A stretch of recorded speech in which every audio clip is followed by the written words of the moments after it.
Hello friends, आप देखना शुरू कर चुके हैं इस यूट्यूब चैनल का video tutorial series master class in Hindi software engineering and programming languages. अभी तक हम चैप्टर 1 पूरा कंप्लीट कर चुके हैं, जो ओरिएंटेशन प्रोग्राम था, और जहां पर हमने सॉफ्टवेयर इंजीनियरिंग की और प्रोग्रामर्स की प्रॉब्लम्स को, मेथड्स को और उनके रिजोल्यूशंस को, सॉफ्टवेयर इंजीनियरिंग की हिस्ट्री को हम पूरा पढ़ चुके हैं। जो ये वीडियो फर्स्ट टाइम देख रहे हैं वो पहले चैप्टर 1 का वीडियोस पूरे देख लें, तो आपको ये वीडियोस ये पूरा कोर्स आपको ईजिली समझने में अंडरस्टैंडिंग हो जाएगी। इस वीडियो में मैं आपको बताने वाला हूँ फ्रंट एंड या क्लाइंट एंड प्रोग्रामिंग लैंग्वेजेस, जो कि अजाक्स एंड जेक्वेरी है। हमने फर्स्ट लैंग्वेज HTML पढ़ा था और HTML की कुछ प्रॉब्लम्स को हमने आइडेंटिफाइड की थी। उस जो प्रॉब्लम्स हमने आइडेंटिफाइड करी, तो हमने उसका रिजोल्यूशन CSS के तौर पे निकाला। फिर हमें कुछ और नीड्स की हमें ज़रूरत पड़ी, तो हमने जावा स्क्रिप्ट निकाला।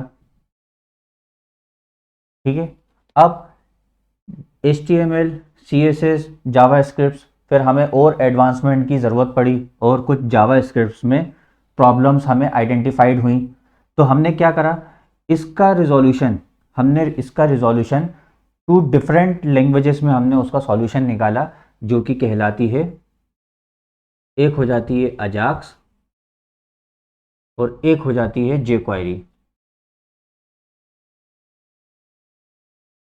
ठीक है, अब जावा स्क्रिप्ट में या हमें HTML और CSS में और क्या अमेंडमेंट करने की ज़रूरत पड़ी कि हमने अजाक्स और जेक्वेरी निकाला, ये हम इस टॉपिक में कवर करेंगे। तो 2.1, 2.3 और 2.4, 2.1, 2.2, 2.3 आप वीडियोस देख लें, ताकि आपको 2.4 का वीडियोस आपको समझने में इजी हो जाएगा। अब क्या करना है हमें अजाक्स और जेक्वेरी, हमें HTML में क्या ऐसी प्रॉब्लम्स आइडेंटिफाइड हुई कि हमने अजाक्स और जेक्वेरी हमने फाइंड आउट करा कि भाई साहब अब हम इस लैंग्वेज को भी इंट्रोड्यूस करते हैं और इसका हम इस्तेमाल करेंगे। सबसे पहली प्रॉब्लम जावा स्क्रिप्ट की। जावा स्क्रिप्ट क्या है? सबसे पहली और सिंपल लैंग्वेज थी, स्ट्रॉन्ग सबसे इनिशियल लैंग्वेज थी, जो ब्राउज़र से कम्युनिकेट करती थी और HTML टैग्स को और CSS को कम्युनिकेट करती थी, है ना। तो क्या प्रॉब्लम हमको सबसे पहले जो प्रॉब्लम्स आई कि हमें जावा स्क्रिप्ट में कोई भी हमें HTML का डोम एलिमेंट मतलब जो भी हमारे HTML के टैग्स हैं, उनको हमें सिलेक्शंस करना है, उन पे कोई सिलेक्शन करना है, मतलब उस एलिमेंट के साथ कोई ऑपरेशन करना है, उनके साथ कोई ट्रेवर्सिंग करनी है। ट्रेवर्सिंग मीन्स उस सिमिलर जितने भी पर्टिकुलर डोम आईडी हो या एट्रीब्यूट हो या क्लास के आधार पे हमें उनकी ट्रेवर्सिंग, मतलब जितने भी एट्रीब्यूट या क्लास के आधार पे जितने भी डोम एलिमेंट्स हैं उनके साथ कोई ऑपरेशंस करना है। ठीक है, और ये सब करने के लिए हमें जावा स्क्रिप्ट में बहुत लेंदी कोड लिखना पड़ता था, बहुत बड़ा कोड लिखना पड़ता था। इसलिए मैंने आपको जावा स्क्रिप्ट जो है बहुत ही डीपली नहीं, उसकी कोडिंग और प्रोग्रामिंग लैंग्वेजेस की डीपली नॉलेज लेने के लिए मैंने आपको बोला है कि कोई ज़रूरत ही नहीं है, क्योंकि ऑलरेडी हमारे पास उसकी बहुत गुड लाइब्रेरी, हमारे पास अजाक्स और जेक्वेरी अवेलेबल है। सेकंड जो सबसे बिग प्रॉब्लम थी जावा स्क्रिप्ट की, कि हम उसके अंदर जस्ट क्लाइंट एंड चलता था हमारा, पर अगर हमें सर्वर का कोई फंक्शन कॉल करना है, सर्वर फंक्शन कोई कॉल करना है, जहां सर्वर से कोई एग्जीक्यूशन हो रहा है, लाइक हमें सर्वर से कोई डेटा फेच करके लेकर आना है ना। क्लाइंट एंड पे सिर्फ क्लाइंट एंड प्रोग्रामिंग हो रही है, वहां पर आप, है ना, आप डोम एलिमेंट में या CSS एलिमेंट में, CSS स्टाइल में आप कोई भी चेंजेस कर पा रहे हैं। इसी नीड के लिए जावा स्क्रिप्ट बनी थी, लेकिन सर्वर फंक्शनल्स को कॉल करने का कोई फंक्शंस अवेलेबल जावा स्क्रिप्ट में नहीं था। देन तो उन्होंने क्या करा, उस चीज का रिजोल्यूशन निकालने की अब कोशिश करें, मतलब हमारे पास कोई भी सर्वर फंक्शनल तब भी था, लेकिन बहुत लेंदी प्रोजेक्ट उसको कॉल करने की मेथड्स थी, कोई प्लगइन्स इस्तेमाल करना पड़ता था, कोई लाइब्रेरी यूज करना पड़ता था, मतलब काफी टिपिकल मामला था। तो उन्होंने फिर से उस अगेन लेंदी प्रोजेक्ट था, तो कोई डेटाबेस वगैरह फेच करने का हमारे पास कोई मेथड्स अवेलेबल नहीं था। प्लस जावा स्क्रिप्ट को कोई भी सर्च इंजन अंडरस्टैंड नहीं करता था, कोई भी सर्च इंजन, मतलब सर्च इंजन फ्रेंडली नहीं था, कोई भी सर्च इंजन फ्रेंडली नहीं था जावा स्क्रिप्ट। तो अब हमें यहां पर दो या एक हमारे पास एक ऐसी लाइब्रेरी की जरूरत थी, जावा स्क्रिप्ट की ही लाइब्रेरी या एक्सटेंडेड वर्जन, कि जिसके अंदर हम ये सारी चीजें, ये सारी प्रॉब्लम्स हम सॉर्ट आउट कर सकें। ठीक है, सॉर्ट आउट कर सकें, तो उसके लिए क्या क्या चीज बनी, सर्वर एंड क्लाइंट एंड की, सर्वर एंड की प्रोग्रामिंग लैंग्वेजेस को या फंक्शंस को या मेथड्स को कॉल करने के लिए बनी अजाक्स। अजाक्स मींस एक्टिव जावा स्क्रिप्ट। ठीक है, और बाकी चीजों के लिए, लेंस को कम करने के लिए, बहुत लंबा कोड ऑफ कंडक्ट कोड लिखने के लिए, उसको रिमूव करने के लिए बनी jQuery।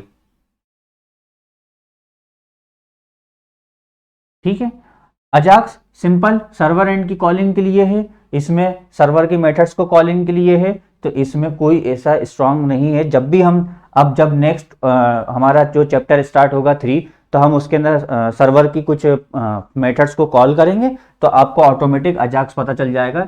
Just a simple single syntax, nothing else, बहुत ज्यादा कोई उसके अंदर चीजें नहीं है अजाक्स के अंदर।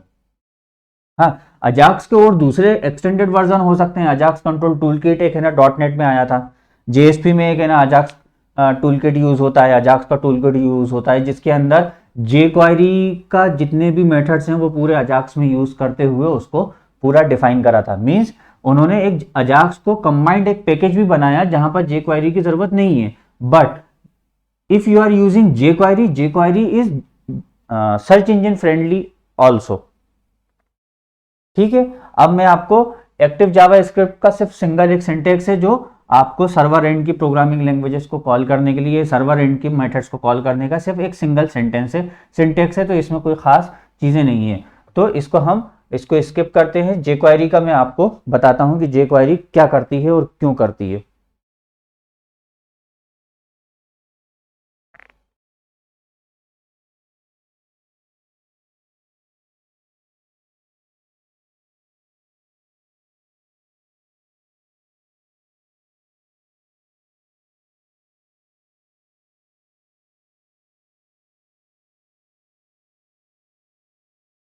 अब इसको थियोरेटिकल हमें रट्टा मारने की कोई चीज़ की ज़रूरत नहीं है, हमारे लिए इम्पॉर्टेंट है हर चीज़ को सिर्फ समझना। हम सिर्फ समझने की कोशिश करेंगे। तो जैसा कि मैंने आपको बताया कि क्या क्या प्रॉब्लम्स हमारे पास आ रही थी, वही jQuery के यूज़ है और वही jQuery का फ़ायदा है। सबसे पहला कि हमें HTML डोम मैनिपुलेशन का हमारे पास कोई मेथड अवेलेबल नहीं था ही, लेकिन बहुत ज़्यादा उसके लिए कोडिंग लिखना पड़ती थी, तो हमने उसके लिए HTML डोम मैनिपुलेशन का उसमें मेथड बना दी। क्या बना दी? मेथड्स बना दी। jQuery के अंदर मेथड्स बना दी। मीन्स कि हमें फॉर एग्जांपल के लिए, जैसे मैं एक आपको एग्जांपल बताता हूं, मैं जावा स्क्रिप्ट में मान लो कोई HTML डोम एलिमेंट का अगर हमें उसकी कलर चेंज करना है, तो हमें jQuery में कैसे होगा, और या उस HTML डोम एलिमेंट पे बहुत सारे कुछ ऑपरेशंस करना है, तो हमें जस्ट उसके सिलेक्शंस के लिए, जस्ट सिलेक्शन, उस एलिमेंट को सिलेक्शंस के लिए लेंदी प्रोग्रामिंग लिखनी पड़ती थी। कैसे? हम वहां पर लिखते थे डॉक्यूमेंट डॉट बॉडी, मतलब डॉक्यूमेंट्स की बॉडी के अंदर हमें बॉडी का स्टाइल कलर चेंज करना है, तो उसका स्टाइल, मतलब बहुत ज़्यादा डॉट ऑपरेशंस फिर चलता था, फिर बैकग्राउंड, फिर हम उसका कलर कोड देते थे। लेकिन यहां पर क्या होगा, jQuery में हमने सिंपल सा कैसे कर दिया, jQuery में आप डॉलर लगाएं, किस एलिमेंट का नाम है उस एलिमेंट टैग का नाम लिखें, कोई भी टैग, यहाँ पर div हो सकता है, कुछ भी हो सकता है, डॉट लगा के क्लास हो सकता है, CSS की क्लास हो सकती है। तो कोई भी div, हम कोई भी div को XYZ यूज कर सकते हैं। डॉट CSS का हम फंक्शन कॉल कर रहे हैं, बैकग्राउंड का कलर कोड, वो CSS डिफाइंड हो जाएगी। मींस हमें जो बहुत लंबी डॉट ऑपरेशनल जो हमें सिलेक्शंस के लिए, एलिमेंट सिलेक्शंस के लिए कोड लिखना पड़ता था, बहुत ज़्यादा टाइपिंग करनी पड़ती थी, वहां पर उनने सिर्फ सिंगल एक डॉलर सिंबल के अंदर सब कुछ दे दिया। डॉलर सिंबल लगाओ और इस कोड के अंदर आप किसी भी तरीके से दे सकते हैं। HTML का टैग हो सकता है, H1 H2 H3 कुछ भी हो सकता है, हैश लगा के ID हो सकती है, डॉट लगा के CSS हो सकते हैं, और एट्रीब्यूट्स हो सकते हैं, डेटा एट्रीब्यूट्स हो सकते हैं, कुछ इस तरीके से। ठीक है, ऐसे उन्होंने पूरा सिंगल इस तरीके से पूरा उसमें डिफाइन कर दिया। jQuery में एक डेफिनेशन दे दी कि आप सिंगल इस तरीके से करते हैं तो आपको बहुत लेंदी सिलेक्शन टूल्स करने के लिए, कोडिंग करने के लिए उसको जरूरत नहीं है। साथ ही साथ उसके ऐसे फंक्शंस देती है, इन शॉर्ट फंक्शंस दे दिए, जहां पर आप DOM HTML का मैनिपुलेशंस कर सकते हैं। ठीक है, सिलेक्शंस के साथ साथ HTML मैनिपुलेशन का उसमें ऑप्शन दे दिया। ठीक है, साथ ही साथ HTML DOM मैनिपुलेशन, देखो मैंने यहाँ पर CSS के एग्जांपल से बताया। मींस हमारे पास प्रीवियस HTML में CSS मैनिपुलेशन का कोई हमारे पास ऑपरेशन नहीं था, और था भी तो बहुत लेंदी उसके लिए कोडिंग लिखनी पड़ती थी। तो jQuery के अंदर CSS मैनिपुलेशन का एक ऑपरेशन अवेलेबल करा दिया। ठीक है, साथ ही साथ HTML के अंदर जो इवेंट्स होती थी वो डॉक्यूमेंट्स इवेंट्स होती थी, जस्ट डॉक्यूमेंट्स पे होने वाली इवेंट्स होती थी। लेकिन HTML के जो एलिमेंट्स होते हैं, HTML के जो डोम होता है या HTML टैग्स होते हैं या उसके एट्रीब्यूट्स होते हैं या CSS के आधार पे उस पर कोई हम इवेंट्स फायर नहीं कर पाते थे, कोई इवेंट्स डेफिनेशन नहीं थी। तो jQuery ने बताया कि हम उस पर इवेंट्स भी डिफाइन करी, और उस इवेंट्स के आधार पे आप उसका कोई मैनिपुलेशन या कोई ऑपरेशंस कर सकते थे। ठीक है, अगली चीज, हमारे पास कोई भी HTML DOM मैनिपुलेशन का तो ऑप्शन तो है, सिंगल भी है, हम इसके अंदर ऑल टैग्स भी सिलेक्शन कर सकते हैं। ट्रेवर्सिंग मतलब हमारे पास ट्रेवर्सिंग का कोई भी मेथड अवेलेबल नहीं थी, तो jQuery ने उस DOM एलिमेंट्स की ट्रेवर्सिंग का एक ऑप्शन अवेलेबल करा दिया। किस किस के बिहाफ में? HTML टैग्स के बिहाफ में और CSS के बिहाफ में, दोनों तरीके से आप उसको ट्रेवर्सिंग कर सकते हैं। मतलब हम लूप्स लगा के हम पूरी ट्रेवर्सिंग, मतलब हमारे पास यहाँ पर डॉलर लगा के ईच मेथड भी हमको प्रोवाइड कर दी। ठीक है, जो कि जावास्क्रिप्ट के अंदर आपको बहुत बड़ी उसकी कोडिंग लिखना पड़ती थी। फिर उसके बाद हमें कोई इफेक्ट्स देना है, कोई एनिमेशन अगर हमें देना है, और HTML DOM में कोई एनिमेशन देना है, कोई CSS इफेक्ट्स देना है, CSS एनिमेशंस देना है, तो जावास्क्रिप्ट के अंदर बहुत ज्यादा उसकी प्रोग्रामिंग और कोडिंग, लाइन ऑफ कोड लिखना पड़ता था। तो उन्होंने jQuery में डिफाइन करा कि भाई साहब आप इसको इन शॉर्ट, मतलब जस्ट एक फंक्शन कॉल करके एनिमेशन या इफेक्ट्स को आप ला सकते हैं। आपको उसके लिए बहुत ज्यादा कोडिंग नहीं लिखना पड़ेगी, आपको इन शॉर्ट मिल जाएगा। साथ ही साथ इसी jQuery में अजाक्स फंक्शन या अजाक्स कॉल करने के लिए भी सिंपल सा एक मेथड अवेलेबल करा दिया कि आप अजाक्स भी कॉल कर सकते हैं। अजाक्स कॉल करने की एक मेथड अवेलेबिलिटी करा दी। ठीक है, फिर और भी दूसरी चीजें आ जाती हैं, जैसे कि हमारे पास कोई डेटा पास ऑन करना है, डेटा इधर से उधर करना है, या APIs के थ्रू डेटा कोई कॉलिंग करनी है, कोई हमें डेटा सप्लाई करना है, या एजाक्स में कोई डेटा सप्लाई करना है, तो हमारे पास जावास्क्रिप्ट में वो चीज अवेलेबल नहीं थी। कोई डेटा टाइप्स लिमिटेशंस थे, डेटा टाइप्स तो पास ऑन था लेकिन डेटा टाइप्स के लिमिटेशंस थे। तो हमने वहां पर एक जेसन डेटा हमने वहां पर इंट्रोड्यूस करा कि भाई साहब आप एक जेसन डेटा होगा जिसको आप APIs में या आपके अजाक्स कॉल में आप इसको यूज कर सकते हैं। मींस अजाक्स में भी जेसन डेटा कॉल होता है और API में भी जेसन डेटा कॉल होता है। तो इन दोनों केस में आपको jQuery जो है मदद करता है, जबकि जावास्क्रिप्ट में कुछ चीजें हैं लेकिन बहुत लंबी प्रोग्रामिंग लिखनी पड़ती है, या कुछ चीजें हमारे पास है ही नहीं। कुछ और भी डिफरेंट यूटिलिटीज उनने jQuery में डिफाइन करी। फॉर एग्जांपल जैसा कि अगर मैं बात करूं तो ऑटो कंप्लीट एक फंक्शन उनने डिफाइन करा यूटिलिटी में। और भी कई सारी चीजें उनने इंट्रोड्यूस करी कि आप ये सब चीजें भी कर सकते हैं।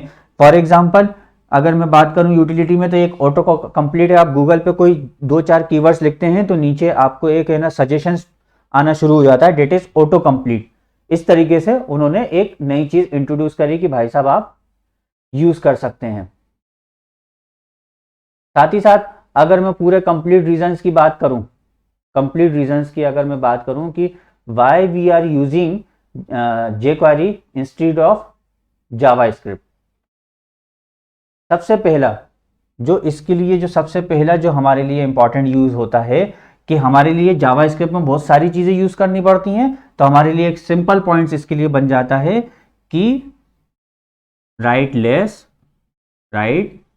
Less do more. सिंपल सा इस सेंटेंस से आप समझ सकते हैं कि आपको बहुत कम लिखना पड़े पर करे बहुत ज्यादा। और फिर राइट लेस हमें कम लिखना पड़ रहा है, मींस हमें कम से कम कीवर्ड्स में ज्यादा चीजें हो रही हैं। इसका मतलब हमें इसके लिए हमें इसको लर्न करना बहुत इजी हो गया। ठीक है, इजी लर्निंग हो गई। ठीक है, जावास्क्रिप्ट सर्च इंजन ऑप्टिमाइज्ड नहीं था, सर्च इंजन से कम्युनिकेट नहीं था, सर्च इंजन जावास्क्रिप्ट को अंडरस्टैंडेबल नहीं था, लेकिन jQuery को सर्च इंजन के अकॉर्डिंग उसको अंडरस्टैंडेबल बना दिया, क्योंकि खुद सर्च इंजन जो है jQuery को यूज करती हैं या अजाक्स को यूज करती हैं। ठीक है, उसके अलावा एनिमेशन, मैंने आपको बताया एनिमेशन एंड इफेक्ट्स, तो हम एनिमेशंस के लिए इसका यूज है कि आपको एनिमेशंस के लिए आपको इसको यूज करना ही पड़ेगा। और अजाक्स सपोर्ट, अजाक्स क्योंकि अजाक्स एक मेथड है जहां पर आप सर्वर मेथड्स को कॉल करते हैं। ठीक है, डोम मैनिपुलेशन, सीएसएस मैनिपुलेशंस भी इसके फीचर्स हो जाते हैं जहां पर आप डिफाइन करते हैं। ठीक है, और इसके अलावा जावास्क्रिप्ट हो सकती है किसी ब्राउजर पे सपोर्ट ना करे या किसी ब्राउजर पे वो प्रॉब्लम्स क्रिएट करे कि भाई उसको एज ए वायरस उसको डिटेक्ट करे, या कोई भी 10 XYZ प्रॉब्लम्स हो सकती हैं। पर jQuery क्रॉस ब्राउजर है, आप उसको कहीं भी चलाओ, क्रॉस प्लेटफॉर्म या क्रॉस ब्राउजर कह सकते हैं, ये कहीं भी आप इसको चला सकते हैं, वो प्रॉब्लम्स नहीं क्रिएट करेगा।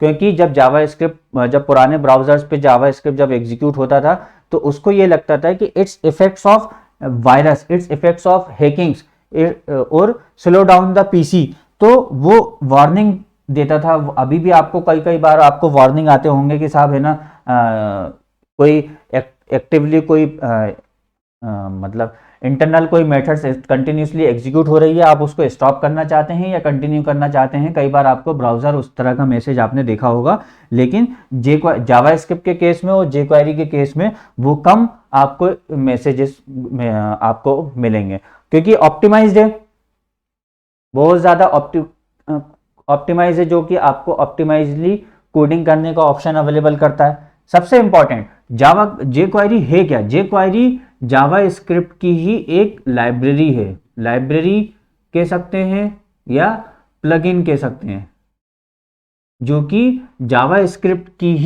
जावास्क्रिप्ट का ही उसमें कोड लिखा हुआ है, लेकिन उस तरीके से उसने कोड लिखा है जहां पर आपको ये सारी चीजें फंक्शन फैसिलिटीज अवेलेबल कराता है विद ऑप्टिमाइज के साथ साथ।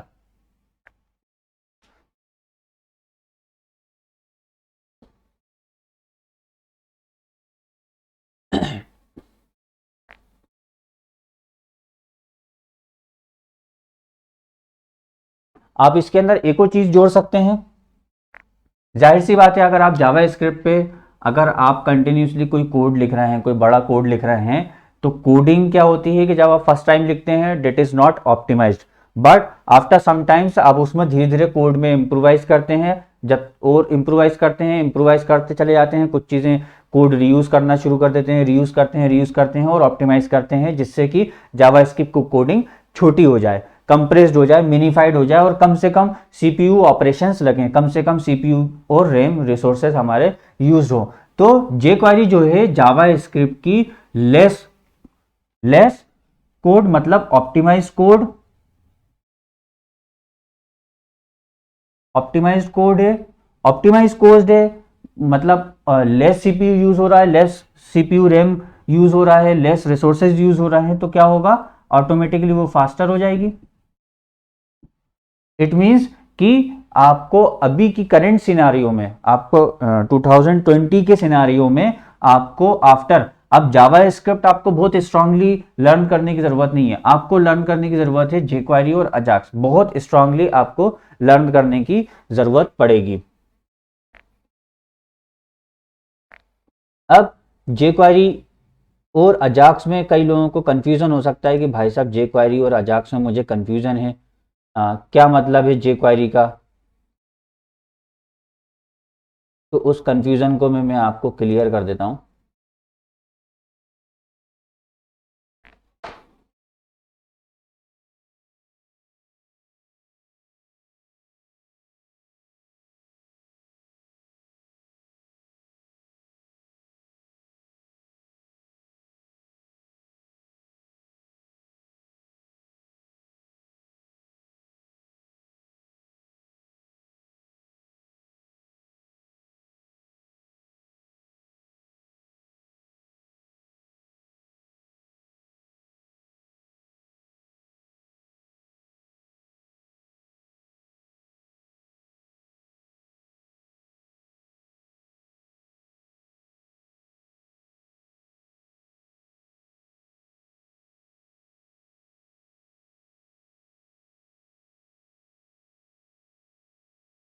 सिंपल सा डिफरेंस है jQuery और अजाक्स में।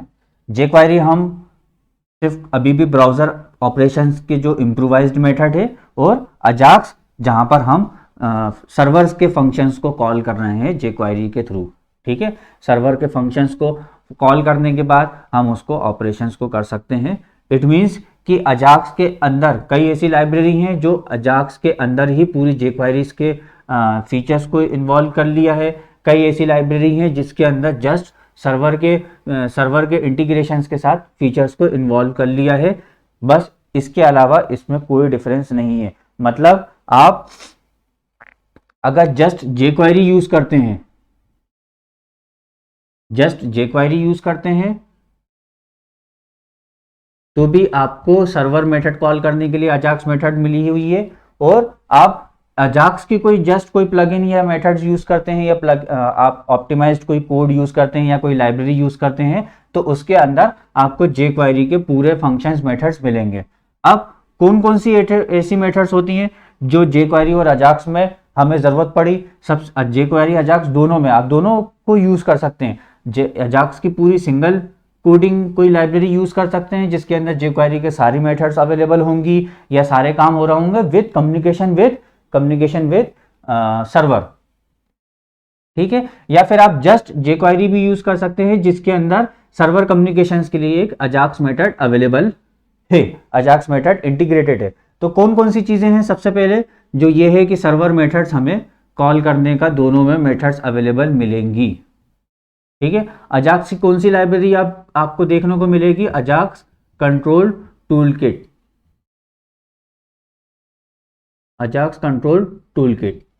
ठीक है, इसके अंदर आपको jQuery यूज करने की जरूरत ही नहीं है, सर्वर के डेटा के साथ, सर्वर की मेथड्स के साथ इंटीग्रेट होके अजाक्स कंट्रोल टूलकिट आपको full functionality of jQuery available कराता है। बट क्योंकि सर्वर का हर चीज में सर्वर का इन्वॉल्वमेंट आ जाता है, तो हम सर्वर रिसोर्सेज का यूज करना शुरू कर देते हैं। That's why we recommended that you are using jQuery only, and server की डेटा को फेच करने के लिए या उसकी वैल्यूज को फेच करने के लिए आप अजाक्स मेथड को यूज कर सकते हैं, क्योंकि यहाँ पर सर्वर एंड की कोई आपको रिसोर्सेज यूज नहीं होगा, सर्वर का CPU यूज नहीं होगा, सर्वर की रैम यूज नहीं होगी, सर्वर की बैंडविड्थ यूज नहीं होगी, क्योंकि jQuery टोटली सिर्फ सर्वर का यूज तभी करेगा जब उसका अजाक्स फंक्शन आप कॉल करेंगे, बाकी वो पूरे टाइम क्लाइंट एंड के CPU से रिसोर्सेज को ब्राउजर एंड पे एग्जीक्यूट होकर वो दिखाएगा। लेकिन अजाक्स के अंदर अगर आप पूरी कंप्लीट jQuery मेथड्स को अगर फॉलो करते हैं तो उसमें हर चीज वो सर्वर पे ही एग्जीक्यूट होकर आपको रेस्पॉन्ड करेगी। इट मींस वहां कहीं ना कहीं आपका सर्वर एंड की मेथड्स हर बार इन्वॉल्व होगी। तो अजाक्स कंट्रोल टूलकिट के साथ हम ये कह सकते हैं कि अगर हमारे लिए अजाक्स कंट्रोल टूलकिट विद मतलब इस तरह की एडवांस कोई यूज करना है, jQuery वाले फंक्शंस यूज करना है, तभी यूज करेंगे जब हमारे लिए security concern top most priority पे है। मतलब हम नहीं चाहते कि कोई भी एग्जीक्यूशन क्लाइंट एंड एग्जीक्यूशन पे हो। अजाक्स में भी क्लाइंट एंड पे एग्जीक्यूशन होता है, लेकिन वो विद कम्युनिकेशन विद सर्वर करने के बाद ही वो क्लाइंट एंड पे एग्जीक्यूशन करता है, सिक्योरिटी चेक करने के बाद ही करता है। तो हमारे लिए हम अगर कोई एनिमेशन और इफेक्ट्स लगाना है तो हम क्यों अजाक्स सर्वर की कम्युनिकेशन की जरूरत है, हम नहीं करेंगे, हम jQuery से करा लेंगे, हमारा उसमें कोई सिक्योरिटी होल नहीं है। तो कई जगहों पे अजाक्स कंट्रोल टूलकिट भी हमें यूज करना पड़ जाता है या jQuery भी यूज करना पड़ जाता है, लेकिन हमारे लिए प्रायोरिटी ये है कि अगर हमें जस्ट अगर jQuery यूज कर रहे हैं तो उसमें हमें कोई नुकसान नहीं है। सिक्योरिटी फंक्शंस हम jQuery के साथ साथ जब हमारा सिक्योरिटी इश्यूज जब हमारा आएगा तो हम सर्वर एंड पे उसकी कोडिंग और प्रोग्रामिंग मेथड्स लिख के अजाक्स को यूज कर लेंगे, लेकिन प्रॉपरली यूज करेंगे। सर्वर मेथड्स को कॉल करने के लिए और कौन कौन सी चीजें हमें चाहिए पड़ती हैं।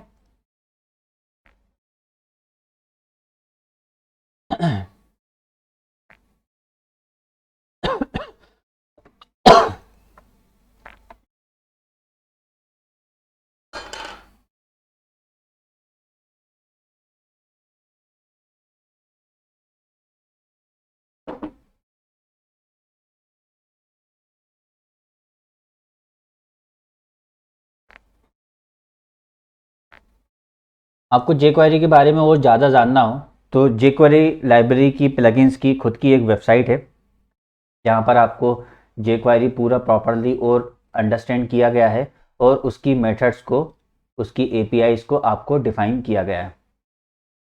ठीक है, तो उसके डिफरेंट डिफरेंट वर्जन्स हैं, डिफरेंट डिफरेंट चीज़ें हैं, वो सारी चीज़ें उसमें डिफाइन की गई हैं। अब मैं आ जाता हूँ कि jQuery या अजाक्स में हमें कौन कौन सी चीज़ें मिली हैं। ठीक है, एक इफेक्ट मिली है। इफेक्ट्स, कौन कौन से इफेक्ट्स, हमें कोई डोम एलिमेंट हाइड एंड शो करना है, हाइड करना है या शो करना है। ठीक है, या फिर हमें उसके एनिमेशन देना है, फेड या स्लाइड या hide and show with fade and slide करना है। ठीक है, और किसी भी तरह का एनिमेट करना है तो हमें कुछ फिक्स्ड डिफाइंड फंक्शंस मिलता है jQuery के अंदर, जहां पर आपको एनिमेशंस की मेथड्स अवेलेबल हैं। ठीक है, और सेम चीज़ को आपको कॉल बैक करना है। कॉल बैक मतलब वापस रिवर्ट आपको करना है, कॉल बैक करना है। ठीक है, उसके बाद आपको किसी भी HTML का गेट एंड सेट फंक्शन चलाना है। गेट एंड सेट मीन्स कोई डोम एलिमेंट आपने ले लिया तो उसकी वैल्यूज़ को, वैल्यूज़ मतलब डोम एलिमेंट है तो डोम एलिमेंट के अंदर का जो डेटा है वो वैल्यूज़ को, या फिर उसको किस किस फॉर्म में, टेक्स्ट के फॉर्म में और HTML के फॉर्म में। मीन्स गेट एंड सेट, आप उस डेटा को ले भी सकते हैं और उसको चेंज भी कर सकते हैं। प्लस उसमें डेटा को टेक्स्ट के और HTML के फॉर्म में गेट एंड सेट मतलब हमें उसमें अपेंड करना हो, ऐड ऑन करना हो, उसमें ऐड करना हो और बढ़ाना हो। ऐड में भी कौन कौन सी चीज़, अपेंड और प्रीपेंड मतलब पहले आखिरी में, बाद में, बीच में, दोनों चीज़ कर सकते हैं। और HTML में भी कर सकते हैं। ठीक है, और आप उस चीज़ में कुछ पर्टिकुलर स्ट्रिंग्स को स्ट्रिंग के फॉर्म में लेकर स्ट्रिंग के सारे ऑपरेशंस, जावास्क्रिप्ट के ऑपरेशंस अप्लाई कर सकते हैं। फॉर एग्जांपल जैसे इसमें एक छोटा सा एग्जांपल आ जाता है, रिप्लेस। ठीक है, फिर अगली चीज़ आ जाती है ट्रेवर्सिंग, जो मैंने आपको पहले बताया था। हमारे पास ट्रेवर्सिंग की एक मेथड जुड़ जाती है। ट्रेवर्सिंग मीन्स आप कंप्लीटली डोम एलिमेंट पे आप कोई ट्रेवर्सिंग चला सकते हैं कि ईच डोम एलिमेंट मतलब उसमें कोई li करके कोई टैग है, या कोई पर्टिकुलर क्लास को फॉलो करने वाले टैग्स हैं, या फिर कोई जितने भी H1 टैग्स हो रहे हो, टैग वाइज, क्लास वाइज या एट्रीब्यूट वाइज, हमें सब पे कोई ऑपरेशन अप्लाई करना है, उनकी ट्रेवर्सिंग करना है, तो हम उस पर ट्रेवर्सिंग भी कर सकते हैं।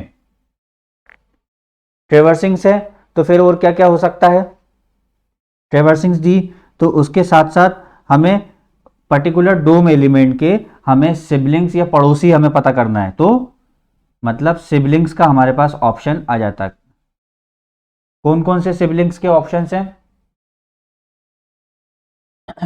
मतलब कोई डोम एलिमेंट है, उस डोम एलिमेंट का आपको इस तरह का पड़ोसी चाहिए, इस तरफ का पड़ोसी चाहिए, या उसके पेरेंट के चाइल्ड्स चाहिए। तो पेरेंट्स का भी ऑप्शन है, पेरेंट का भी ऑप्शन है, मतलब आप सिबलिंग्स भी आप निकाल सकते हैं। ठीक है, उसके बाद और क्या चीजें आपके ऑप्शन हैं? आप फिल्टर, एक फंक्शन इसमें जुड़ जाता है, फिल्टर।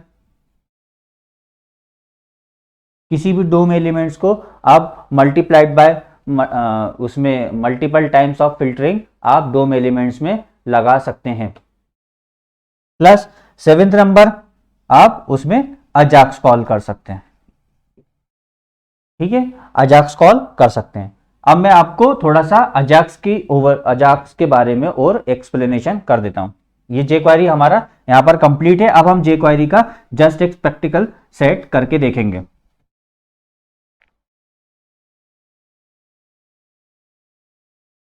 अजाक्स के अंदर क्या हो रहा है वो मैं आपको बता रहा हूं। अजाक्स की हमें जरूरत क्यों पड़ी, अजाक्स क्यों इंट्रोड्यूस हुआ? सिंपल सी बात है, अजाक्स इसलिए इंट्रोड्यूस हुआ कि हमें कोई सर्वर मेथड्स कॉल करने की जरूरत पड़ रही है, हमें कोई सर्वर मेथड्स कॉल करने की जरूरत पड़ रही है, तो हमने अजाक्स इंट्रोड्यूस करा, है ना, अजाक्स इंट्रोड्यूस करा। तो अजाक्स एक्चुअली एक जावा स्क्रिप्ट फंक्शन है, या जावा स्क्रिप्ट सर्वर मेथड्स कॉल करने का एक सिंटेक्स है, जावा स्क्रिप्ट, जो सर्वर एंड के मेथड्स को कॉल करता है। ठीक है, इसका मतलब यह है कि एक हमारा क्लाइंट एंड होगा जहां पर हम HTML का कोड हमारा दिख रहा है, CSS दिख रहा है, जावा स्क्रिप्ट दिख रहा है, और अगर हम jQuery और अजाक्स यूज कर रहे हैं तो हमारा jQuery एग्जीक्यूट हो रहा है और अजाक्स एग्जीक्यूट हो रहा है। कहाँ एग्जीक्यूट हो रहा है? क्लाइंट एंड के, ये क्लाइंट एंड के पीसी पे, क्लाइंट एंड के पीसी पे, मतलब उसके CPU रिसोर्सेज यूज कर रहा है। और इंटरनेट हमारे बीच में एक मीडियम है, इंटरनेट हमारे बीच में एक मीडियम है जहां पर दूसरे साइड बना हुआ है सर्वर, जहां पर सर्वर की कोडिंग चल रही है, लाइक ASP.NET की C# चल रही है, या PHP चल रही है, या JSP चल रही है, कोई भी एक सर्वर एंड की प्रोग्रामिंग चल रही है और उससे डेटाबेस कनेक्टेड है। ठीक है, एक डेटाबेस कनेक्टेड है। तो हमारे पास जो भी सर्वर एंड्स की प्रोग्रामिंग या जो भी सर्वर एंड्स की मेथड्स को कॉल करने के लिए हमारे पास एक अजाक्स मेथड अवेलेबल है, जहां पर हम सर्वर एंड के मेथड्स को कॉल कर सकते हैं। इट मींस, सिंपल सी बात है कि अजाक्स सर्वर एंड की प्रोग्रामिंग लैंग्वेजेस की एक मेथड्स को कॉल करेगा, मींस हमें सर्वर एंड पे उसकी कोडिंग या मेथड सर्वर एंड की प्रोग्रामिंग करके हमें उसकी एक मेथड लिखनी पड़ेगी, उसका एक लाइन ऑफ कोड लिखना पड़ेगा। फॉर एग्जांपल, हमने कोई मेथड लिखी, अजाक्स मेथड, उसके कुछ पैरामीटर्स हो सकते हैं, और अजाक्स यहाँ पर क्लाइंट एंड पे अजाक्स जस्ट उस मेथड को कॉल करेगा जो सर्वर एंड पे एग्जीक्यूट हो रही है, सर्वर एंड पे एग्जीक्यूट हो रही है, सर्वर के रिसोर्सेज यूज कर रही है। ठीक है, और उस ऑपरेशन में आप हो सकता है डेटा फेच करके आप रिवर्ट करें, या फिर कोई ऑपरेशन या कोई भी चीज करके आप उसको रिवर्ट करें। ठीक है, तो इसका मतलब ये है कि आपने अजाक्स जस्ट कॉल कर लिया, इसका मतलब सीधा सीधा ये नहीं है कि आपके सारे सर्वर का डेटा भी वो उठा के दिखा देगा। इसका मतलब ये है कि आप सर्वर एंड पे भी आपको उसकी किसी सर्वर एंड की प्रोग्रामिंग और उस सर्वर के डिपेंडेंट जो प्रोग्रामिंग होगी उसका यूज करते हुए आपको उसकी कोडिंग लिखनी पड़ेगी। ठीक है, अब अजाक्स के अंदर फिर और नई चीज इंट्रोड्यूस क्या हुई कि हमें कुछ पैरामीटर्स, उस मेथड्स पे कुछ पैरामीटर्स भेजना पड़ेंगे, और वो कुछ डेटा रिटर्न का वहां से रिटर्न करेगा, या कोई डेटा रिटर्न करेगा, यहाँ से रिटर्न डेटा करेगा कि आपने फंक्शन इसलिए कॉल करना है कि कोई डेटा फेच करके हो या कुछ आउटपुट हो, तो वो मेथड कॉल करेगा। मतलब हो सकता है कि आपको उसको कुछ पैरामीटर पास करना पड़े और वहां से कुछ डेटा रिटर्न होके आए।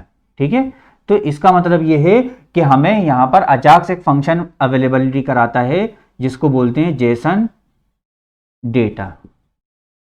Jason data, Jason data means आप वाया इंटरनेट सर्वर को आप एक पैरामीटर पास करेंगे जेसन डेटा के फॉर्म में, और या फिर वहां पर एक जब वो एग्जीक्यूट होने के बाद आपको एक डेटा रिटर्न करेगा। ठीक है, अब किसी भी केस में, अभी तक किसी भी केस में वन वे सिस्टम नहीं होता। वन वे सिस्टम मतलब आप 0 पैरामीटर पे तो फंक्शंस कॉल कर सकते हैं, ठीक है, लेकिन 0 रिटर्न पे आपका फंक्शन कॉल कभी भी नहीं होगा, कभी भी होगा ही नहीं होगा। इट मीन्स कि हमारा जो सर्वर का जो एग्जीक्यूशन हो रहा है उस मेथड का आउटकम होना ही होना चाहिए हर हालत में। मिनिमम से मिनिमम भी जो आउटपुट होगा वो ये होगा कि सर्वर एंड की प्रोग्रामिंग है तो आप ट्राई कैच ब्लॉक लगाएंगे कि हमारा कोड एग्जीक्यूट हुआ कि नहीं हुआ, और ट्राई पे एटलीस्ट मिनिमम रिटर्न जो है वो सक्सेसफुली रन, और कैश में फेल्यूर रिटर्न, और फाइनली इस तरीके से आपको कुछ ना कुछ तो आपको आउटकम देना ही पड़ेगा, ये हर हालत में देना पड़ता है। ऐसा नहीं हो सकता कि आपने फंक्शंस को सिर्फ एग्जीक्यूट करके छोड़ दिया, हमें रिटर्न तो आया ही नहीं, रिटर्न आपको गेट लेना ही पड़ेगा। मींस अजाक्स के अंदर मिनिमम रिटर्न वैल्यूज डी के फॉर्म में आपको मिलता ही है, जेसन डेटा डी के फॉर्म में आपको जेसन डेटा आपको मिलता ही मिलता है, रिटर्न होना ही होना चाहिए। ये आप इसको एक रूल्स के तौर पे ले सकते हैं। इट मींस अजाक्स के अंदर सिर्फ सर्वर एंड की प्रोग्रामिंग से लेकर उसमें पैरामीटर्स को पास करने का जेसन डेटा के अलावा, इसके अलावा कोई भी चीज अवेलेबल नहीं है, और ना ही हम इसके अलावा कोई चीज यूज करते हैं। ठीक है, अब अजाक्स फंक्शन जब भी हम यूज करेंगे, या जेक्वेरी का अजाक्स हम जब भी यूज करेंगे, तो हमारे लिए यहां पर एक कंसर्न जुड़ जाता है। कौन सा कंसर्न जुड़ जाता है कि आप कोई भी सिक्योरिटी होल्स नहीं होना चाहिए। क्यों? क्योंकि HTML ब्राउजर में एक डोम चेक करने का एक ऑप्शन होता है, जहां पर आप जो भी HTML टैग्स हैं, CSS हैं, जावास्क्रिप्ट्स हैं, वो डोम पर आप देख सकते हैं, हर हालत में देख सकते हैं। इट मींस कि जो अजाक्स फंक्शन कॉल करो या jQuery का अजाक्स फंक्शन कॉल करो, आपको डोम पे वो सब दिखेगा। इट मींस क्या आप पैरामीटर पास कर रहे हैं, क्या आउटकम वहां से आ रहा है।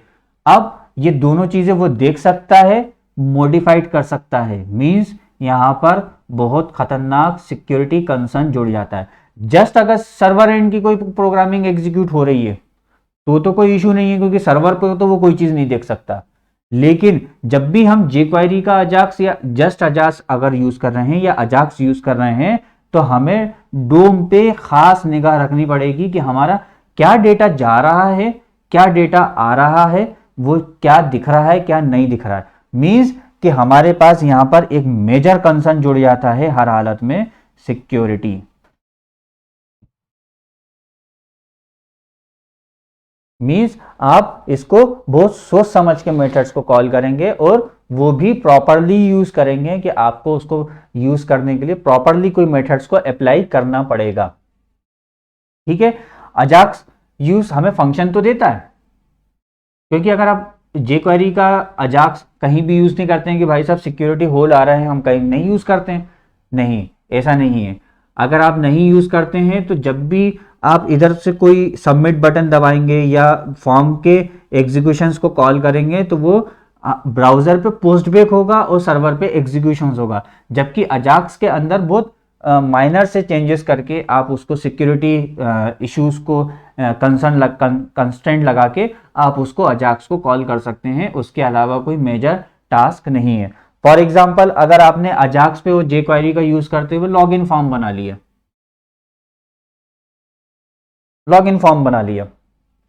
तो हमारे पास अजाक्स में ही ऐसी बहुत सी मेथड्स अवेलेबल हैं कि जहां आप वहीं के वहीं ब्राउजर एंड पे आप इंक्रिप्शन कर सकते हैं। मतलब वो डोम पे आपको मॉडिफाइड नहीं हो सकता, या फिर वो इंक्रिप्टेड फॉर्म में होगा। ठीक है, इट मींस कि हमारे लिए कोई ऐसा सिक्योरिटी कंसर्न नहीं है। एज वेल एज जो वहां से रिटर्न आउटपुट आ रहा है, वो रिटर्न आउटपुट भी आपको, आप क्या करेंगे, रिटर्न आउटपुट मतलब लॉगिन पे क्या हो रहा है, सेशन क्रिएट होगा, तो सेशन सर्वर एंड पे क्रिएट होगा, और वो रिटर्न अगर उसने मॉडिफाइड कर भी लिया मॉडिफाइड अगर कर भी लिया, उसने अगर उसको मॉडिफाइड कर लिया, लेकिन सर्वर एंड की सेशन तो जनरेट नहीं कर सकता, हो ही नहीं सकता, पॉसिबल ही नहीं है, क्योंकि उस मेथड के अंदर उसका सेशन क्रिएट होगा, उस मेथड के अंदर सेशन क्रिएट होगा। प्लस ये लॉगिन करने के बाद जहां रिडायरेक्ट हो रहा है, मान लो हमने इसको अगर इसको कर भी लिया, अगर हमने इसको मॉडिफाइड करके अगर हमने सेशन क्रिएट कर भी लिया, तो भी ये जिस जगह पे रिडायरेक्ट हो रहा है उधर जितनी अंदर के एडमिन सेक्शंस के आफ्टर लॉगिन जितनी जो मेथड्स कॉल होंगी, हर मेथड्स पे, हर उसके पेज के ऑपरेशंस पे हम ये चेक करेंगे कि हमारा सर्वर एंड पे उसका ऑथेंटिक ऑप्शन अवेलेबल है कि नहीं है। इट मींस कि अगर हमने उसका ऑपरेशन बना लिया, तो अगर वो इंटरनल देख भी ले और आउटपुट देख भी ले, तो भी हमारा सिक्योरिटी होल्स वहां पर नहीं होगा। इट मींस कि आज की डेट में बहुत सारे 99% जो jQuery और अजाक्स का यूज करते हुए लॉगिन फॉर्म्स बना रहे हैं और उन पे कोई सिक्योरिटी होल्स नहीं है। Getting my point? तो आपको यहां पर क्लाइंट एंड पे तो सिक्योरिटी का कंसर्न है ही मींस साथ ही साथ आपको कोई अगर कोई डेटा स्ट्रॉन्ग डेटा है तो आप उसको प्रॉपरली ही उसको डोम के साथ करेंगे। अगर कोई सिंपल सा डेटा है, कोई डेटा जा रहा है आ रहा है और वो अगर लीक हो भी जाए, उसकी प्रायोरिटी उतनी खास नहीं है, तो कोई दिक्कत नहीं है, कोई दिक्कत नहीं है। कोई फाइनेंशियल इंक्लूजन नहीं है तो कोई दिक्कत नहीं है, किसी का प्रिवेसी इंक्लूजन नहीं है तो आपको कोई दिक्कत नहीं है, फिर तो आप सीधे भेजो, खींचिए आओ। मीन्स कि जैसे मान लो हमें कंट्री नेम उठाना है, हमारा ड्रॉप डाउन में कंट्री नेम ऑटोमेटिक फिल होके आ जाए, डेटाबेस से कंट्री नेम उठाए और वो आके फिल हो जाए, इसमें क्या इशू है? निकाल ले जा। अगर वो ओपनली जा भी रही है, ओपनली आ भी रही है, तो क्या इशू है? जाने दो, ठीक है। सिटीज के नाम हैं, बहुत सारे ऐसे अजाक्स कॉल्स होते हैं, हमें वहां पर बार बार पोस्ट बैक कराने की जरूरत ही नहीं है, ठीक है।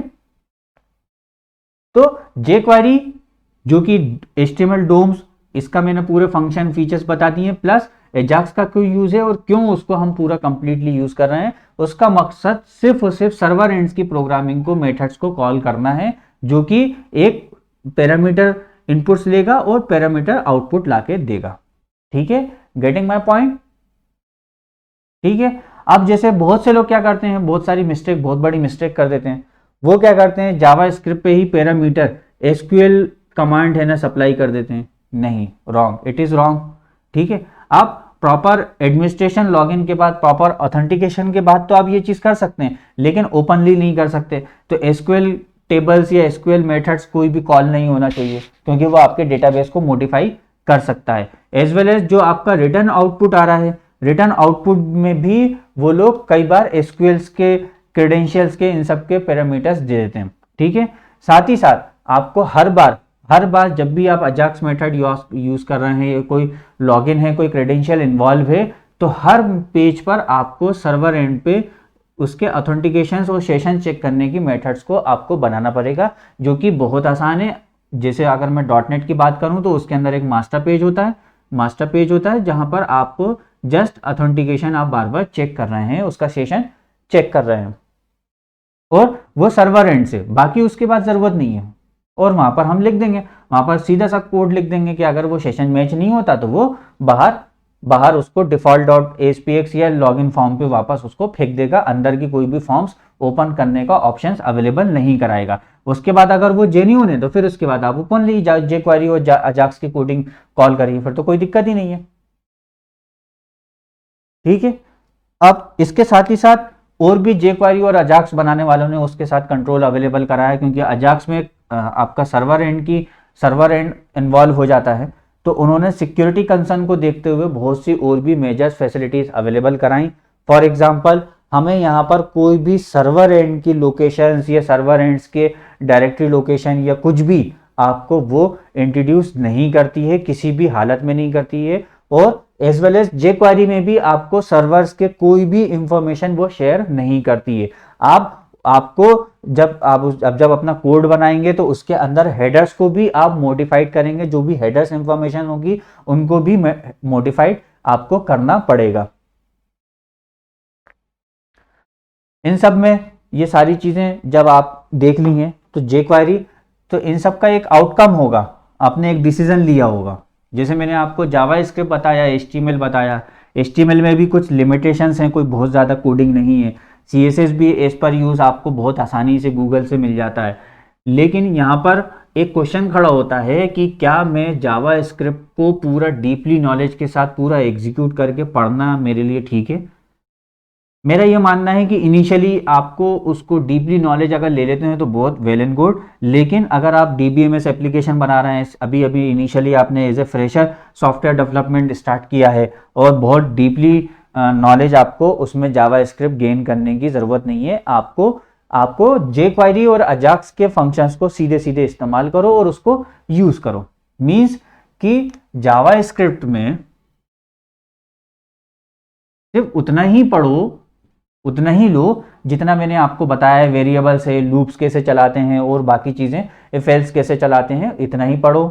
प्लस jQuery पूरा कंप्लीट उठाओ, jQuery हमारा यूज़ होना ही होना चाहिए, और अजाक्स को कैसे कॉल करते हैं वो समझ लो, ठीक है। लेकिन जावा स्क्रिप्ट के अंदर डीप नॉलेज आप तब यूज़ करेंगे जिसका jQuery और अजाक्स में कोई मेथड्स या फंक्शंस अवेलेबल नहीं है, तभी हम उस पर्टिकुलर कोई ऑपरेशंस परफॉर्म करने के लिए हम डीप नॉलेज में घुसेंगे, ठीक है। लेकिन ऐसा आपको जस्ट डीबीएमएस प्रोजेक्ट में ना होके कोई रिसर्च प्रोजेक्ट अगर बना रहे हैं तो आपको ये चीज करने की जरूरत पड़ेगी। मींस कि अगर आप एक्सपीरियंस्ड हो जाते हैं, 4-5 साल के एक्सपीरियंस्ड हो जाते हैं, तब आपको इन सब चीजों की डीप नॉलेज जावा स्क्रिप्ट लेने की जरूरत पड़ेगी, अदरवाइज नहीं, ठीक है। और jQuery बहुत सिंपल है, उसमें कुछ नंबर ऑफ कुछ मेथड्स हैं, मतलब 100 मेथड्स भी नहीं है, 100 इवेंट्स भी नहीं है। अजाक्स सिंपल एक सिंटेक्स का मेथड है, jQuery के साथ अजाक्स सिर्फ एक सिंटेक्स का मेथड है, नथिंग एल्स। मीन्स हमें बहुत ज़्यादा जावा स्क्रिप्ट में या बहुत ज़्यादा कोडिंग रटने की ज़रूरत नहीं है। मैं बार बार आपसे लोगों से बोल रहा हूँ कि HTML में भी कोडिंग रटने की ज़रूरत नहीं है, CSS में भी कोडिंग रटने की ज़रूरत नहीं है, जावा स्क्रिप्ट में भी कोडिंग रटने की ज़रूरत नहीं है, jQuery में भी कोडिंग रटने की ज़रूरत नहीं है, और अजाक्स में भी कोडिंग रटने की ज़रूरत नहीं है। क्योंकि मैंने आपको ओरिएंटेशन प्रोग्राम में मैंने आपको बताया है कि हम 0% या बिलो 25% कोडिंग करके हम किसी भी प्रोजेक्ट को बनाएंगे। 0 to 25% की ही कोडिंग करके प्रोजेक्ट बनाएंगे। मींस हमें 75% कोडिंग करना ही नहीं है, किसी भी हालत में 75% कोडिंग करना ही नहीं है। इट मींस कि हमें हर मेथड्स को याद करें, लर्न करें, रट्टा मारें, ये जरूरी ही नहीं है। वहीं इसके उलट मैंने आपको एक जगह ओरिएंटेशन प्रोग्राम में आपको चैलेंज किया है कि आप विदाउट प्रोग्रामिंग आप सॉफ्टवेयर डेवलपमेंट करने की मेथड्स अवेलेबल है, मतलब आपको प्रोग्रामिंग करने की जरूरत है ही नहीं।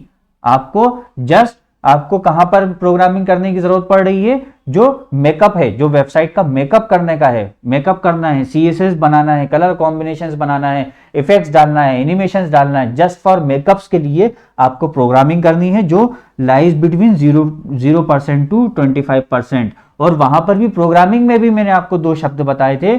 आपको असेंबली, मीन्स आपको असेंबली करना आना चाहिए, और असेंबली करने के लिए ही आपको फ्रंट एंड प्रोग्रामिंग का नॉलेज और बैक एंड प्रोग्रामिंग का नॉलेज दिया जा रहा है, इसलिए ताकि आप असेंबलिंग आसानी से कर सकें और आपको वो मेथड्स पता हो। और ये पूरी सॉफ्टवेयर इंजीनियरिंग में आपको किस टीम के लिए बता रहा हूं, मैनेजमेंट टीम के लिए, डेवलपमेंट टीम के लिए नहीं। मींस आपको मजदूर मिस्त्री का काम नहीं सिखा रहा हूं, मैं आपको डिसीजन मेकर्स की टीम का आपको पार्ट बनाने की कोशिश कर रहा हूं। इट मींस कि आपको सबके बारे में नॉलेज तो होगा, लेकिन उसमें कोई भी सारे कोड रट्टा मारने की, लर्न करने की जरूरत नहीं है। इंपॉर्टेंट है आपको सॉफ्टवेयर इंजीनियरिंग परफेक्टली आना चाहिए, तो आप कोई भी सॉफ्टवेयर आप गूगल पे सर्च करके निकाल सकते हैं। अगर मैं खुद अपनी बात करूं तो मुझे HTML के, CSS के, जावास्क्रिप्ट के, jQuery के, अजाक्स के, मैंने पूरे कोड के कीवर्ड्स के रट्टा नहीं मार के रखा हुआ है। मैं खुद है ना, मेरे को जब जैसी जरूरत पड़ती है मैं गूगल पे सर्च कर लेता हूं,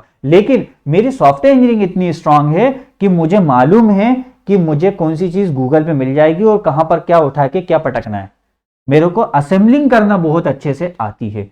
इट मींस कि मैं भी आपको जो कोशिश करूंगा वो यही करूंगा कि आपको असेंबलिंग करना प्रॉपरली आ जाए, ना कि उसको कोड करना प्रॉपरली आ जाए।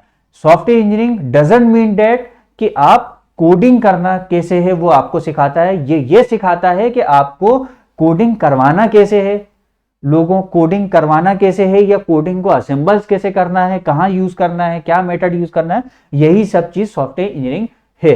तो मैं भी आपसे ये जो पूरा सेशन है, ये पूरा जो प्रोग्राम है, ये सॉफ्टवेयर इंजीनियरिंग के बारे में है, ना कि आपको कोडिंग सिखाने के या कोडिंग आपको लर्न कराने के लिए। तो आपको ना ही कोई भी लैंग्वेजेस को आपको रट्टा नहीं मारना है, ठीक है। अब सीएसएस मेकअप का काम है, मतलब आप जितने अच्छे स्टाइलिस्ट होंगे, जितने अच्छे कलर कॉम्बिनेटर होंगे, जितना अच्छा कलर कॉम्बिनेशन मिला सकते हैं, आप उतना अच्छा क्लाइंट्स को खुश कर पाएंगे। और इन सब चीजों में तो आज तक मैं भी किसी क्लाइंट्स को खुश नहीं कर पाया हूं, कोई भी क्लाइंट्स कभी सेटिस्फाइड नहीं होता। तो उसकी उसकी भी कुछ सिंपल्स मेथड्स होती हैं, थीम्स चलते हैं, थीम्स मेकिंग्स होती हैं, ये सब चीज होती हैं, और चॉइस ऑफ थीम्स होती है। मतलब क्लाइंट से हम पहले ही डील कर लेंगे कि हम आपको सिर्फ 2 थीम्स आपको दिखाएंगे, 10 थीम्स दिखाएंगे, 5 थीम्स दिखाएंगे, उसके बाद उन्हीं में से आपको सिलेक्शन करना पड़ेगा, ठीक है। इसके बाद अगला जो चैप्टर स्टार्ट होगा वो क्लाइंट एंड की हमने प्रोग्रामिंग देख ली है। अभी क्लाइंट एंड प्रोग्रामिंग में 2 सेक्शंस और बचे हुए हैं, जहां पर हम communication with search engine optimisation की लैंग्वेज है और कम्युनिकेशन विद सोशल मीडिया की लैंग्वेज है। कम्युनिकेशन विद सोशल मीडिया, हम सर्च इंजन ऑप्टिमाइजेशन की जो कम्युनिकेशन लैंग्वेज है विद सर्च इंजन, और communication language with social media हम कौन सी यूज करते हैं, स्कीमा और ओपन ग्राफ। ये 2 लैंग्वेज आपको अगले सेशन में आपको बताया जाएगा। और उसके बाद हमारा चैप्टर 3 स्टार्ट होगा, जिसमें हम सर्वर एंड की प्रोग्रामिंग को लर्न करेंगे, ठीक है।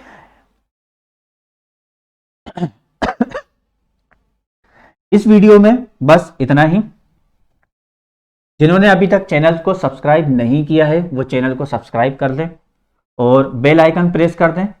चैनल का सब्सक्राइब इसलिए कर दें कि ताकि आपको उसके रेगुलर अपडेट्स मिलते रहें। बेल आइकन ताकि आपको कंप्लीटली इमीडिएट आपको कोई भी वीडियो आने से पहले आपको आते से ही आपको उसका अलर्ट मिल सके।